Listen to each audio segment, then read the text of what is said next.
Ternyata ada banyak cerita yang belum pernah diceritakan sebelumnya oleh Pak Putu ini.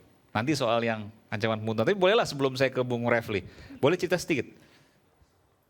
2010, pada saya 2 tahun jadi Kurwil Papua, saya memecat 60 orang anggota KPU di Papua pada tahun 2010 karena banyak kasus. Jadi di situ kejadian mungkin hari ini masih terjadi ya. Uang kemahalan. Jadi kalau orang mengangkut surat suara itu kan biasanya dari Jakarta dapat tambahan uang kemahalan itu. Itu dikorup semua ini. Berapa nilainya? Besar. Temuan inspektorat, oknum polisi, oknum tentara dapat bagian itu. Kalau total berapa semuanya itu? Di satu tempat itu Puluhan bisa sampai miliar? 2,5 miliar. 2,5 miliar. Hanya satu kabupaten. Karena Satu dia kan kabupaten. bergerak pakai pesawat.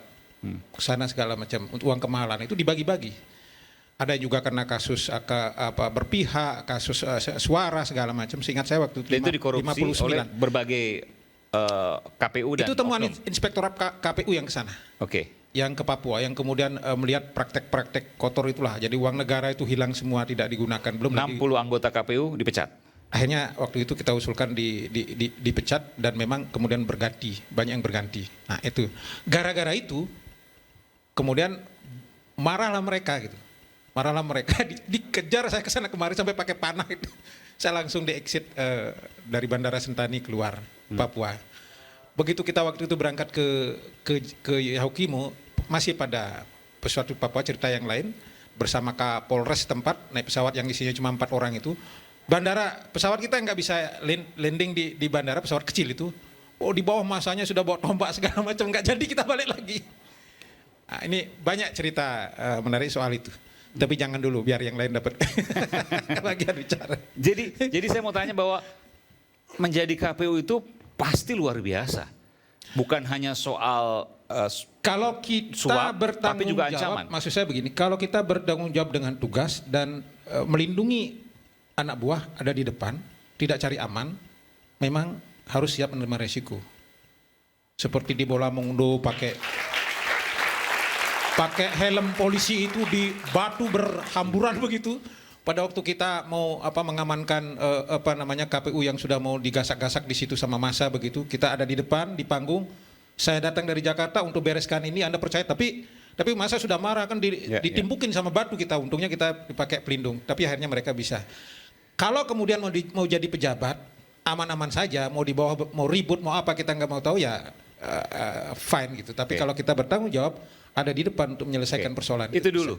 Yang sekarang agak beda kan, agak lain bahasanya. Karena anaknya presiden ikut kontestasi. Akankah ada perbedaan atau sama saja dengan pemilu-pemilu sebelumnya? Sekarang aja memang sudah beda banget dan suasana kebatinannya pemilu ini hari. Karena karena kekuasaan ikut bermain dalam proses pemilu sekarang ini. Diakui atau tidak. Begitu kan, suasana kebatinan itu sangat terjadi. Terutama kalau kita mau jujur, saya pribadi kalau mau jujur kan triggernya di 90 itu sebetulnya. Putusan 90 MK? Iya. Itu sebetulnya katakanlah lokomotif ledakan awalnya dari sana yang kemudian membuat semua jadi ikut terbakar. Kalau tidak ada proses itu, apa yang terjadi dengan 90 itu? Tidak hanya di luar kebakaran kok. Kompornya sendiri meledak ya. Kalau kita bilang Mahkamah Konstitusi kompornya sendiri juga meledak. Loh. Ribut di dalam, akhirnya kita juga ikut kena cipratan api dari kompor yang meledak itu semua. Yang akhirnya mohon maaf, kawan-kawan saya di Imam Bonjol ini dalam tanda kutip sekarang kan sebetulnya korban gitu juga. KPU ini? Oh iya, Korban? salah satunya korban karena regulasi yang kacau ini kemudian mereka kan dihadapkan pada risiko-risiko yang hanya apakah karena tekanan segala macam serba salah. Coba tidak ada Kenapa Anda katakan korban? Kan kalau seandainya mereka seperti Anda, kacamata kuda, jalankan, nggak ada masalah. Saya balik. Kalau tidak ada kompor meledak di 90, apa mereka akan ikut kena api? Enggak toh. Nah, saya mau mengatakan bahwa mereka juga bagian dari korban. Teman-teman saya sekarang yang Mereka takut maksud Anda? Ketakutan? Tidak, maksud saya kalau ada kekhawatiran? tidak. Yang saya ingin katakan, kalau tidak ada kasus itu, apakah mereka akan ribet? Tidak ribet toh. Karena tensi politiknya sangat tinggi. Tetapi begitu kasus ini kemudian pindah ke Imam Bonjol dan mereka kemudian harus jadi pemadam kebakaran, maka dinamika itu bergeser ke Imam Ya, Bonjol. inilah pertanyaan saya, kenapa harus jadi pemadam kebakaran? Padahal kalau mereka melakukan sesuai dengan aturan kan bisa saja. Gesekan, Apa yang membuat gesekan itu? politiknya tinggi betul, Bung. Gesekan politik? Iya, Maksudnya? tidak bisa ansih soal hukum ketika bicara urusan pemilu. Misalnya? Ya kalau kita bicara soal misalnya dinamika yang terjadi ada di dalam sekarang ini pasti kan kalkulasi-kalkulasi politik juga ikut berhitung toh. Apakah risiko yang saya terima, apakah tekanan. Feeling saya dengan pengalaman saya selama ini, tekanan telepon segala macam yang luar biasa. Tekanan telepon Ya, oleh pejabat yang luar diakui atau biasa. tidak. Oke. Itu intuisi Anda ya? Intuisi saya. Oke. Kalau saya sih memang kalau cerita-cerita Pak Putu tadi menarik dan itu pasti sesuatu yang terjadi mungkin dalam pengalaman Pak Putu, tapi tidak ada hubungannya dengan Pilpres sekarang ini. Tidak ada. Yang tadi suara cerita-cerita ketika jadi anggota KPU. Oh iya, dan itu sekali. belakangan. Urusan belakangan. Tapi tadi saya urusan tanyakan, pileg dan sebagainya. Apa yang membedakan Tapi kalau sekarang dengan urusan sebelumnya? yang tadi putusan MK 90 itu saya lihat sendiri Pak Mahfud bicara jauh sebelum ada putusan 90. Siapapun nanti yang menang pasti digugat di MK. Jadi ini urusan kalah, tidak terima kekalahan, lalu mencari-cari narasi untuk kemudian menggagalkan kemenangan Prabowo Gibran. Lalu seakan-akan mengabaikan keinginan mayoritas rakyat Indonesia untuk memilih Pak Prabowo sebagai Presiden Republik Indonesia. Bagi saya ini berlebihan. Kalau memang tidak setuju dengan putusan MK 90, jangan ikut pemilu, boikot pemilunya. Tapi kan tidak boikot pemilunya, ikut tetap karena masih berharap menang. Saya tahu juga bahwa teman-teman yang jadi dapur politiknya penasihat politik 01, 03 semua berspekulasi. Oh bagus kalau Gibran diloloskan. Kenapa? Ada alasan ada amunisi lagi kita untuk menyerang Prabowo. Bagaimana caranya sehingga kemudian elektabilitas Prabowo ditarik turun oleh Gibran. Sehingga mereka tidak boikot itu pemilu. Yang dilakukan ikut pemilu terus, ikut debat bersama-sama, debat dengan Gibran. Karena pikirannya di debat itu gampang ini, anak kecil bisa kita kalahkan, kita makan habis-habis di waktu debat. Ternyata enggak juga, justru dapat poin di situ Gibran. Ketika pemilu menang Prabowo 58% dibandingkan dengan 24% dan 16%. Akhirnya apa yang terjadi? Malah sekarang baru narasi lagi berubah. Bagaimana caranya? Narasi apa yang kita pakai untuk bisa menang di MK? Masuklah narasi bansos, masuk lagi narasi putusan MK 90. Nanti ada lagi macam-macam. Yang bagaimana mungkin? Kalahnya jauh sekali. Kalau kalahnya kalah tipis, orang bisa berpikir. Tapi ini kalahnya terlalu jauh. Kira-kira jadi 2 kali lipat yang terdekat itu. 01 kan 24 dengan 58 kan lebih dari 2 kali lipat. Mungkin dengan maju ke MK pikirannya adalah kalau menang artinya di balik putusan itu tidak mungkin. Atau kalau kita lihat ada beberapa goals yang akan dilakukan. Yang pertama kalau bisa diskualifikasi, batalkan pemilu ulang. Itu kira-kira call paling tinggi. Yang kedua agak sedikit lebih rendah, Gibran didiskualifikasi. Kemudian biarlah Pak Prabowo jadi presiden, nanti di MPR ada pemilihan wakil presiden oleh MPR. Ada yang lebih rendah lagi sedikit, pemilu dianggap harus diulang, tetapi dengan cara-cara tertentu, tidak ikut Pak Prabowo lagi, tidak ikut Gibran lagi, cuma berdua saja. Ini semua akal-akalan. Bagi saya, dan saya rasa sebagai besar publik, menganggap ini pemilu sudah selesai. Tapi bahwa mereka punya hak untuk menuntut di Mahkamah Konstitusi itu hak. Silakan dilakukan haknya. Cuma kalau kita bicara tentang alasan-alasan yang digunakan, narasi yang digunakan untuk memenangkan pemilihan umum ini dengan cara melalui MK, wah ini bagi saya yaitu tadi mengkhianati keinginan rakyat Indonesia untuk memilih presiden, dan mereka sudah memilih Prabowo Gibran, bukan yang lain, dan jauh sekali. Oh, ada juga, saya rasa ada kemungkinan yang paling rendah dari kemungkinan itu adalah goals, tujuan dalam KMK ini adalah bagaimana caranya supaya pemilu 2 putaran. Tapi kalau pemilu 2 putaran, maka dia harus menurunkan suara Pak Prabowo Gibran menjadi 49,99. Mas Andi, mohon maaf, saya mau tanya. Jadi kalau sekarang Bung Refli, lalu kemudian tim 03 itu menggugat karena mereka merasa ada sesuatu, semua mereka itu hak. Tapi bisa jadi itu merupakan sebuah pengkhianatan terhadap suara rakyat. Bukan tim 03 ya. Iya, bukan. Saya nggak menunjuk Anda. Saya nggak menunjuk 03. Kemarin saya bilang Bung Refli dan tim 03, tapi saya nggak menunjuk Anda. Itu hak mereka yang ingin melakukan gugatan. Tapi harus dengan bukti-bukti yang konkret. Di mana kecurangannya, berapa kecurangannya, sehingga bisa. Misalnya, mau membuatnya jadi 2 putaran. Ya oke lah, bukan menang langsung, bukan diskualifikasi, yang paling rendah bikin 2 putaran. Bahkan dia harus menurunkan suara Pak Prabowo 49,99. Kira-kira karena sekarang 48, sekian, kira-kira cari 9% lah. 9% dari 1,5 juta. 1% itu 1,5 juta pemilih.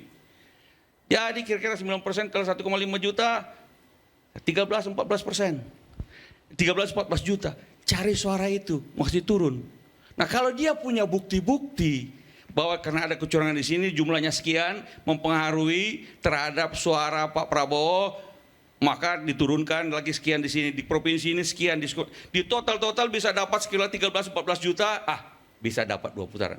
Itulah bukti-bukti yang perlu kita dengar. Dan menurut Anda itu mustahil? Tapi itu yang tidak kelihatan dalam gugatan Mahkamah Konstitusi ini. Yang dibicarakan tentang bansos, pork barrel politics, apalagi bicara tentang putusan MK 90. Kalau putusan MK, kalau memang dianggap itu tidak melanggar konstitusi, walaupun sudah dibuat putusan oleh Mahkamah Konstitusi kan, sudah dan KPU juga menjalankannya, sudah ya boikot pemilu pada waktu itu. Jangan mau ikut pemilu dong.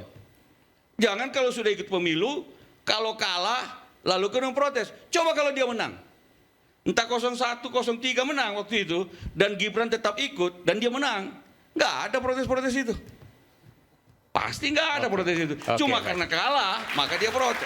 Bang Andi, kalau 01, 03 menang, giliran Bang Andi yang akan ribut nanti. Barangkali kalau kita punya bukti-bukti dong. Ya. Kalau ada bukti-bukti. Tapi kalau 13-14 juta tadi seperti yang disampaikan oleh Bang Andi kira-kira gugat ke MK nggak kalau kalah? Kan menang. Nggak, misalnya. Mana kalau menang? Bukan misalnya. Ya mau menggugat yang 13-14 yang harus cari 13-14 juta itu. Jadi kalau perdebatan tadi itu mustahil. Mustahil. 13-14 juta mustahil. Mustahil. Di Bali aja kalah. Ya begitu. Di Bali aja kalah. Di DKI juga kalah. Memang 01 menang di Aceh dan Sumatera Barat. Terlalu jauh. Kalau beda-beda tipis, kita bisa cari misalnya sehingga butuh 500.000 suara, butuh 1 juta suara. Kalau perlu kita, misalnya kalau saya konsultan politik dari 01, 03, beda tipis sekali. Kalau perlu tiap-tiap kotak suara dihitung ulang. Tapi kalau jumlahnya 13-14 juta, mau cari segitu, artinya mau cari 9% kali 1,5 juta. Mimpi kali. Mimpi kali. Bung Refli, mimpi kali. Gitu ya kurang ya, mimpi kali ya. Nah, tes dulu. Jadi saya sengaja membiarkan Bang Andi Malarangke ngomong, ya kan? Okay. Karena saya mau mendengarkan ini ngomong apa sih ini orang ini. Okay. Jadi memang sengaja. Gini, banyak hal yang ingin saya garis bawahi ya. Ini kita nih frekuensinya tuh beda. Ya, frekuensinya beda. Tapi sebentar, saya mau tanya lu, itu tadi tiga kan benar kan? Yang pertama diskualifikasi keduanya, yang kedua Yaudah, nanti diskualifikasi saya jelaskan. Gibran. Ini aja dia nggak tahu ya kan? Silakan. Tuntutannya nggak tahu ya kan? Jangan potong dulu Bang. Yang kita baca di media. Oke. Kira-kira begitu. Oke. Tapi kalau Anda mau jelaskan lagi, Oke, saya jelaskan Bang ya. Saya jelaskan secara baik-baik ya. Pertama, yang dimohonkan itu petitumnya itu adalah pertama adalah diskualifikasi calon 02 satu pasangan baik Prabowo maupun Gibran Raka Buming Raka. dan diperintahkan pemungutan suara ulang. Ingat ya, pemungutan suara ulang, bukan pemilu ulang. Yusril bilang, nanti kalau pemilu ulang gimana, tidak ada kepastian dan lain sebagainya. Dia nggak ngerti apa antara pemilu ulang sama pemungutan suara ulang. Ya. Itu bedanya di mana? Ya beda lah. Lokal dan kalau nasional. pemilu itu satu rangkaian. Oke. Ya kan, sampai nanti pelantikan itu pemilu. Tapi kalau pemungutan suara ya nyoblos itu. Walaupun di seluruh Indonesia, misalnya. Iyalah, seluruh Indonesia. Oke. Dan untuk cawapres saja misalnya begitu, tidak termasuk pileg. Tidak termasuk pileg dong. Kita sengketa pilpres ngapain? Kita bicara pileg gimana? Jadi PSU pileg itu itu yang bedanya. nanti. Nggak, biar jelas ini, biar jelas. Pileg itu nanti setelah selesai pilpres di mahkamah nanti ada pilegnya juga kan. Nah. Yang kedua, sebagai alternatif, at least setidaknya adalah yang didiskualifikasi itu adalah Gibran Raka Buming Raka. Kenapa Gibran? Karena ada alasan yang sifatnya pemenuhan syarat yang tidak terpenuhi. Yaitu ketika dia mendaftar itu PKPU-nya belum berubah, syarat 40 tahun itu masih ada di PKPU, dan PKPU itu adalah sebuah tindakan administratif prosedur untuk mendaftar. Nah, selengkapnya coba baca statement dari Yusril Ihza Mahendra, ya kan? Yusril dalam video yang beredar mengatakan bahwa putusan MK 90 itu kontroversial.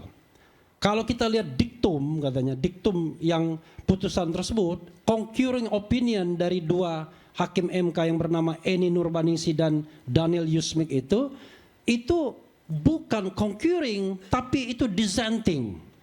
Karena itu sebenarnya harusnya posisinya bukan 5-4. Dia bilang posisinya 6-3 ini. Jadi kalau saya misalnya dapat putusan ini, saya sudah mengatakan, udahlah saya tidak gunakan keputusan ini. Karena nanti juga akan dipermasalahkan. Ini putusan 90 ya? Iya. Okay. Tapi sekarang Yusril kan jadi ketua tim untuk 02. Tapi videonya kan beredar kan, kalau mau saya setelkan bisa nih hari ini nih. Sekarang ini kalau mau diperdengarkan bisa. Itu satu. Yang berikutnya adalah begini. Kita ini membuat yang namanya tim hukum tuh Bang, ya. Itu bukan kemarin sore, bukan ketika kalah lalu kemudian kita bikin tim hukum. Kita bikin tim hukum itu sudah setahun sebelumnya. Dan saya sudah wanti-wanti mereka, tolong siapkan gugatan. Tolong siapkan gugatan. Either Anda menang, apapun Anda kalah, itu pasti akan ada gugatan. Kenapa? Karena kita sudah tahu pemilu ini pasti nggak karu-karuan.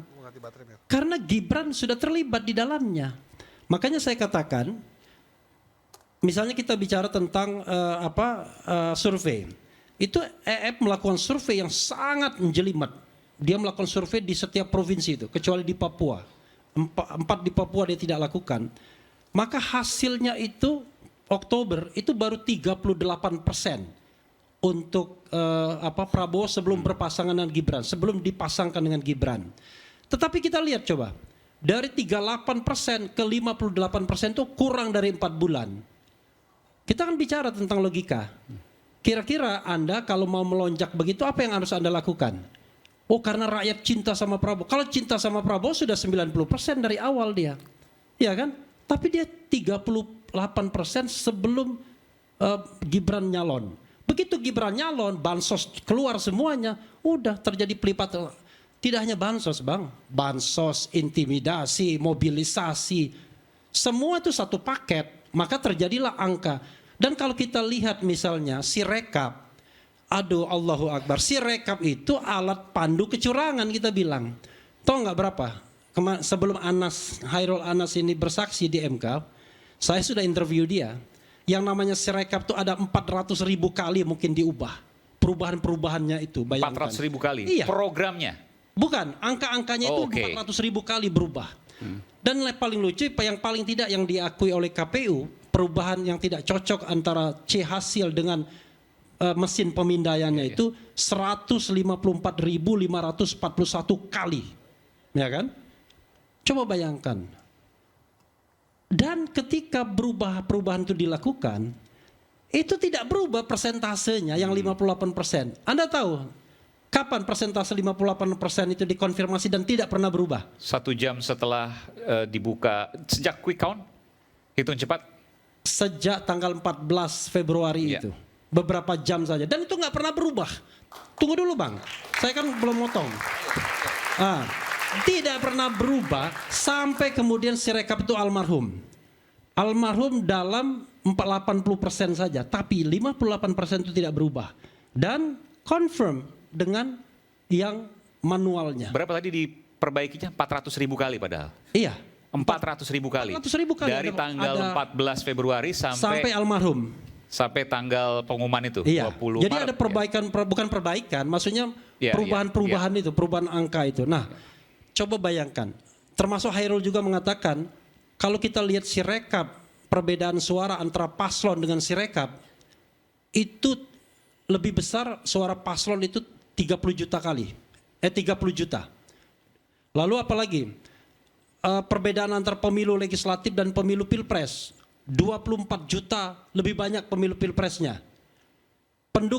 Suara pendukung Anies itu plus 3 juta. Suara Anies dan Muhaimin lebih kecil 3 juta lebih dibandingkan suara paslon partai pendukungnya. Suara PDIP itu lebih banyak 7 juta dibandingkan suara Ganjar. Padahal pendukung Ganjar itu ya kecil-kecil aja kan. Ada lolos tidak, 2 partai yang tidak lolos parliamentary threshold, PDIP juga berkurang. Tapi khusus untuk 02, 24 juta lebih. Kan ini sebuah angka-angka yang incredible. Makanya kalau kita main ke MK menggunakan gaya pidana dan perdata, udah mati kita. Anda mau bawa berapa saksi untuk mengatakan bahwa saya terima bansos? Yang menyebutkan Misalnya, yang mengubah 14 juta tadi. Let's say ada perbedaan 30 juta misalnya. Lalu 30 juta orang Anda mau datangkan bahwa nih saya terima bansos dan saya pilih 02 karena itu. Nggak mungkin. Yang namanya pembuktiannya cuma 1 hari doang. Bayangkan kasus yang namanya siapa yang kena racun itu? Mirna. Itu berapa kali sidangnya? Locus delictinya jelas, tempus delictinya jelas. Kasusnya cuma 1. Ini kasus dari Sabang sampai Merauke. Makanya strategi yang kita lakukan, kita melakukan pendekatan yang sedikit scientific. Jadi scientific approach. Jadi bagaimana misalnya kita melihat ada 3 hal yang paling kita utamakan. Dan puncaknya adalah sebenarnya cawe-cawe Jokowi sebagai ketua tim pemenangan 02 dalam tanda kutip. Saya kasih contoh lah data misalnya. Kunjungan Jokowi itu ke Jawa Tengah 30 kali selama menjelang Pilpres lebih banyak daripada kunjungan Prabowo Gibran sendiri, bayangkan. Kenapa begitu? Karena mereka bagi-bagi tugas. Daerah-daerah yang lemah Prabowo-nya Jokowi masuk di situ. Nah, karena itu saya katakan pendekatan saintifik kita adalah 3 hal ini penting. 1, putusan 90 itu ya, kalau kita mau jelaskan, walaupun putusan itu dimaksudkan buat Gibran, tapi bukan putusan Gibran itu. Itu kan putusan mengenai norma yang bisa dimanfaatkan seluruh anak Indonesia kalau seandainya putusan itu normal, ya kan? Tetapi Yusril sendiri sudah mengatakan, ini putusan masih membutuhkan yang namanya perubahan peraturan KPU. Untuk membuat peraturan KPU, kita butuh konsultasi dengan DPR. Nggak mungkin, tidak catch up waktunya. Apa yang dilakukan KPU? Yang terkonfirmasi di persidangan 2 hal. 1, dia bikin surat edaran, mengundang, tolong dong, yang mau daftar silakan. Yang kedua, dia coba bypass ke Dirjen Perundang-undangan untuk PKPU itu disahkan, diundangkan sebelum adanya konsultasi DPR. Itu terungkap dalam persidangan di DKPP yang kemudian diceritakan kembali oleh Patra MZ atau Arif Patrawijaya. Coba bayangkan, dari situ saja ini sudah melanggar azas mandiri independen bagi KPU. Pasal 22E ayat 5. Nah, sebentar dulu dong. Nanti ada silakan Anda ngomong sebanyak-banyaknya nanti, ya kan? Silakan ada sebanyak-banyaknya. Dipersingkat lagi, Bung Refli, silakan. Ya karena itu saya katakan kalau kita mengikuti persidangan, saya agak berbunga-bunga sedikit kemarin, ya kan? Makanya saya bilang, saya hari ini bahagia.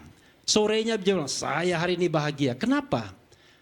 MK paling tidak mengapresiasi apa yang kita lakukan. Terbukti dia panggil 4 menteri tersebut. Plus DKPP. Anda pikir dia manggil untuk apa? Dia memanggil untuk 1, mengonfirmasi uang bansos itu legal atau tidak. Makanya dia panggil Erlangga Hartarto dan Sri Mulyani. Dia akan panggil bagaimana uang bansos itu. Karena uang bansos itu ada 496,8 plus yang namanya automatic istilahnya adjustment yang 5% kementerian lembaga yang kemudian terkumpul 50 triliun. Itu di luar mekanisme, bahkan dikatakan itu melanggar undang-undang. Oke. Lalu dipanggil juga Menteri Koordinator Pembangunan Manusia dan Ibu Tri Risma hari ini, Menteri Sosial, untuk melihat bagaimana sih governance pembagian bansos tersebut. Kok bisa Menteri Sosial tidak banyak terlibat misalnya, yang kebetulan belongs to PDIP. Lalu dipanggil juga, yang kita juga gembira, di KPP. Kenapa di KPP dipanggil? Untuk mengkonfirmasi mengenai pencalonan dan penetapan Gibran yang kemudian dinyatakan melanggar etika. Karena itulah saya berpikir, mudah-mudahan MK kembali pada hitonya. Saya tidak mengatakan MK itu breakthrough, terobosan hukum. Kalau mengatakan MK terobosan hukum, kurang baca dia berarti. MK sejak putusan pertama 2004 mengatakan kami adalah the guardian of the constitution, pengawal konstitusi.